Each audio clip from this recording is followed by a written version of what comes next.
I have online mass surveillance fatigue. The topic has already been absurdly spread out and talked about already, and I recommend everyone watching other creators covering this topic. The ins and outs and even the situation itself is already something really exposed. There is nothing in the topic I can actually add on. My only desire is to also make noise to my few listeners. But I guess I can add on something on this topic since it's a different take on how I make videos overall. I wish to talk about the fact that this type of thing are already happening worldwide, but also with games. Sure, I use YouTube on the thumb and many shall assume that this is the discussion, but in reality it isn't just that. It's also about gaming itself. The normalization of ID needed in games is something we must pay close attention to, since there are countries who already have some sort of identification needed to consume media, including video games. And for that, we must know and understand what we're up against. I'm not gonna say the name, but you have Korea and another country who have some sort of verification in gaming. In Korea, a few years ago, it was created the Shutdown Law, which prohibited those under 16 from playing video games from midnight to 6 a.m. But this law was taken down in 2021 to a choice permit system, where parents were able to control their kids' gaming time. And I'll be honest, this isn't that bad. When I was a youngling, my mom used to control my game time in a way where I couldn't play games after 9 p.m. during the week and when I had school tests. And it was fine. A little parental control like that is healthy, and I'll die on that hill as long as it isn't something like 1 hour a day. You know who I'm talking about. And the law there limits all kids under 18 to play games from 8 p.m. to 9 p.m. per day on Fridays to Sundays. And I know some people will say, but that is only for online stuff where ID is needed. Single player is safe though. But what was the last time you hopped onto a single player game that didn't have servers, where these screens appeared as soon as you started it? They are all implemented to include DRM, in-game purchases, online services, and so much stuff you can read on the screen right now. Voice crack, by the way. Do you understand that in a normal week you have 3 hours to play? The fact that if you take into consideration a gamer that wished to play Mass Effect OG Trilogy would have to go through 32 hours in the first game, 45 on the second, and 50 on the third to fully experience the beauty of this legacy title. And to fully commit to that, it takes 127 hours roughly.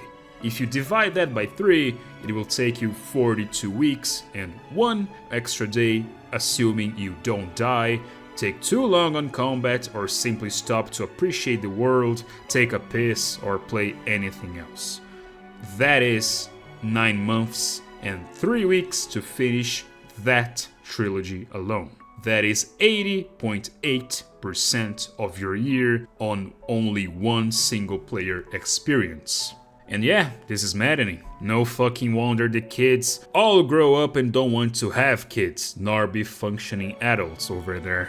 Motherfuckers be grinding all Final Fantasies and denying girls like crazy. Worldwide low birth rates have many causes, y'all. But the real consequences of this are known to everyone.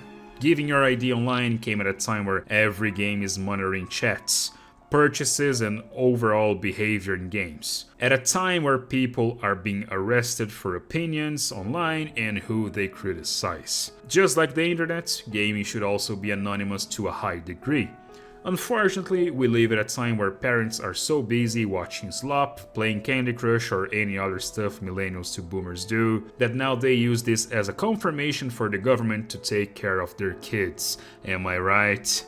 The new Roblox breach exposes this. You could literally point at the problem by simply stating the fault is 50% on the company that is destroying its reputation at a fast speed due to poor management by protecting terrible people, and 50% on negligent parents that never should have been allowed to be parents. And because of that, everyone shall pay the price for these imbeciles.